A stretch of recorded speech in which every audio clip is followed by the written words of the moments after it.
Hello friends, good evening. कैसे हैं आप सब? उम्मीद करता हूँ आप सब अच्छे होंगे, मस्त होंगे, स्वस्थ होंगे। दोस्तों, मेरा नाम संतोष यादव है।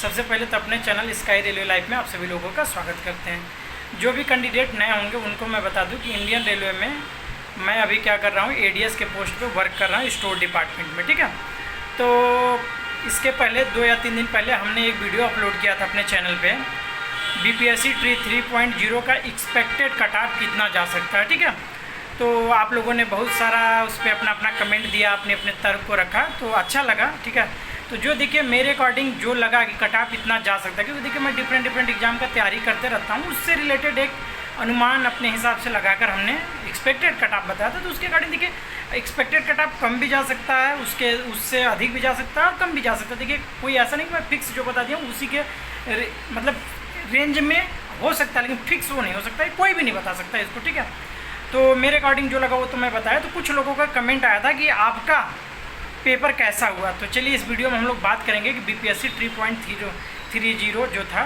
3.0 का प्राइमरी का और जूनियर का 1 to 5 और जूनियर 6 to 8 मैथ साइंस से मेरा पेपर कैसा हुआ था। और मेरे मतलब अभी ऑफिशियल आंसर की तो आया नहीं है, लेकिन मेरा कितने मार्क्स बन रहे हैं। तो चलिए बिना देर किए हम आते हैं अपने टॉपिक पे। लेकिन उससे पहले मैं बता दूं कि जितने भी कैंडिडेट नए होंगे मेरे चैनल पे, प्लीज़ चैनल को सब्सक्राइब कर लीजिएगा, बेल आइकन को प्रेस कर लीजिएगा, क्योंकि डिफरेंट एग्जाम से रिलेटेड मैं वीडियो बनाता रहता हूँ, कैसे मेरी तैयारी चल रही है, क्या करें। तो देखिए भाई, मैं आप लोगों को पहले बता दूँ मैं इंडियन रेलवे में जॉब कर रहा हूँ, लेवल 1। ठीक है, लेवल 1 आपको पता है कि रेलवे की सबसे स्टार्टिंग नौकरी होती है, प्रेशर बहुत ज़्यादा होता है, बहुत ज़्यादा टाइम मिलता नहीं है। ठीक है, तो मैं तैयारी कुछ भी नहीं किया था। हाँ, इसके पहले 2-3-4 साल का जो लगातार कंटिन्यूस तैयारी चल रही, सीजीएल का, एनटीपीसी का, और मेरा क्वालिफिकेशन में बीटेक है, बीटेक के बाद डीएलएड भी कर रखा हूँ, तो थोड़ी तैयारी ठीक ठाक मतलब चल रहा। ऑन एवरेज मेरा मैथ और साइंस बहुत अच्छा है, जीएस थोड़ा कमज़ोर है। तो मैथ साइंस के दम पे मेरे कोई भी एग्जाम में थोड़े ठीक ठाक मार्क्स आते हैं, फाइनल सिलेक्शन तक। अब सीजीएल में थोड़े नंबर से रह जाता है, रेलवे में अच्छे लेवल 5 लेवल 6 में थोड़े मार्क्स से सिलेक्शन नहीं हो पा रहा, तो किस्मत का भी इसमें कुछ लोचा है। तो चलिए अब आप लोग हम लोग बीपीएससी 3.0 जो एग्जाम हुआ था उसका मैं बता रहा हूँ। पहले हम लोग प्राइमरी का बात करेंगे। ठीक है, तो प्राइमरी का पेपर का जो लेवल था मेरे अकॉर्डिंग, देखिए मैं तैयारी नहीं किया था, क्योंकि देखिए मेरा क्या था कि करेंट अफेयर्स थे मेरे बहुत ज़्यादा तैयार नहीं, क्योंकि मैं पढ़ा नहीं था करेंट अफेयर्स। लिटरली आप लोगों को बता रहा हूँ, मैं करेंट अफेयर्स कुछ भी नहीं पढ़ाई किया था। ठीक है, और इसके पहले 3 महीना पहले मेरा कोई एग्ज़ाम था, उसका ही जो भी मैं 2024 का मतलब जनवरी फरवरी मार्च तक का जो अप्रैल तक का करेंट वगैरह जो देखा हुआ था, उसी के बिहाफ पे मैं गया था पेपर देने। तो मेरे करेंट 2-3 क्वेश्चन ही करेंट के सही हुए, करेंट सब गड़बड़ हुए हैं प्राइमरी का, और मैथ से एक क्वेश्चन मेरा गड़बड़ हुआ, रीजनिंग के भी एक क्वेश्चन गड़बड़ हुआ है। ठीक है, तो मेरे प्राइमरी में जो पेपर देने के बाद जो मैं मिलाया हूँ उसके अकॉर्डिंग मेरे 90 के करीब नंबर बन रहे हैं। ठीक है, अब 1-2 नंबर कम भी हो सकता है, 88 भी आ जाएंगे फाइनल आंसर की में, 1-2 नंबर बढ़ भी सकता है, 92 भी जा सकता है। तो प्राइमरी में मेरे 90 के अप्रॉक्स नंबर बन रहे हैं अभी। ठीक है, और दूसरी बात कि मैं देखिए प्राइमरी को बहुत ज़्यादा सीरियस होकर पढ़ा भी नहीं था। मेरा मेन टारगेट था जूनियर, क्योंकि जितनी प्राइमरी की सैलरी मिल रही उतना मैं रेलवे में सैलरी ऑलरेडी मेरे को मिल रहा है। ठीक है, लेकिन एक चीज़ होता है कि एरिया ऑफ इंटरेस्ट, तो मेरा टीचिंग में इंटरेस्ट है, क्योंकि मैं केवीएस में फाइनल इंटरव्यू तक जाकर मैं छठा हूँ केवीएस में। ठीक है, तो मेरा टीचिंग में इंटरेस्ट है। इसके पहले बीपीएससी 1 बीपीएससी 2 हमने नहीं भरा था। ठीक, जब रेलवे में नई ज्वाइनिंग हुई थी तो मेरे को लगता था कि रेलवे ही बेस्ट है, लेकिन फिर बाद में रियलाइज़ हुआ कि देखिए रेलवे में जब तक अच्छी पोस्ट पे आप नहीं जा पाएंगे, लोएस्ट पोस्ट में क्या होता है कि आपको ना तो पढ़ने के टाइम मिलता है, ना ही बहुत ज़्यादा आपको पता है कि वर्कलोड बहुत ज़्यादा होता है। तो इस वजह से मैं जूनियर 6 to 8 के लिए टारगेट करके इस बार एग्ज़ाम दिया था। तो लेकिन जूनियर का बहुत ज़्यादा जिस हिसाब से लोग बता रहे हैं उस हिसाब से मेरा पेपर उतना अच्छा नहीं हुआ। जूनियर में मेरे साइंस में 40 में से 36 सही हो रहा है, मैथ में मेरे 33 क्वेश्चन सही हो रहे हैं, और जो जनरल सेक्शन है 40 नंबर का उसमें 23 नंबर बन रहे हैं मेरे।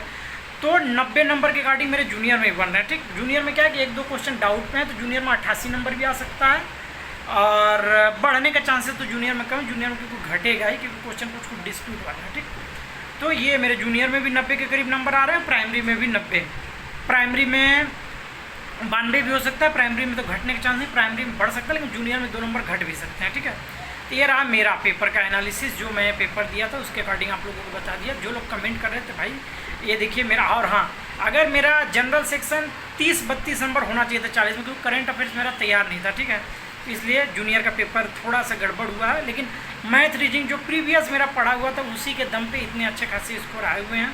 तब देखिए कट ऑफ क्या जाता है, कैसे जाता है। अगर जूनियर में उम्मीद कीजिए आप लोग कि जूनियर में सिलेक्शन हो जाए, तो मैं भी रेलवे छोड़कर आप लोगों के साथ बिहार में टीचर बन जाऊँ। अब देखिए फाइनल कट ऑफ कितना जाता है वो तो उसके ऊपर डिपेंड करेगा। तो मैं आप लोगों को यही बता रहा हूँ, जो भी कैंडिडेट कहीं पे भी अभी जॉब नहीं लगी, मेरे भाई बहन जो भी हैं, सीरियस होकर पढ़ना तैयारी कर दीजिए। अभी देखिए झारखंड में वैकेंसी आएगा, उत्तराखंड में आएगा, जैसे झारखंड उत्तराखंड का टेट का आ गया नोटिफिकेशन, और KBS के भी आने की संभावना है, DSSB का आने की संभावना है। तो जो भी स्पेशली केवल टीचिंग का कोर्स किया है तो मन लगाकर टीचिंग में तैयारी करना शुरू कीजिए। अभी रेलवे में RRB NTPC की भी वैकेंसी आ चुकी है, RRB JEE का भी वैकेंसी है।